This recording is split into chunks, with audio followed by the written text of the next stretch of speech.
మా మనిషి వస్తాడు, అది మా కింద కాకుంటుంది అని చెప్పన్నా.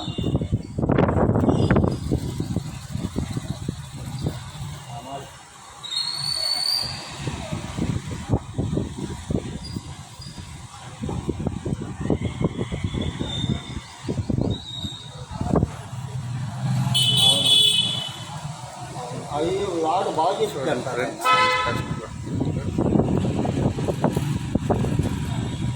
మన పైపులోకి పైకి తాగి కిందకు వస్తుంది. అది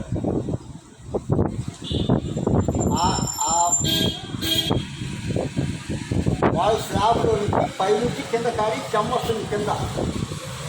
అది బాత్రూమ్కి దానికి సంబంధం లేదు. అది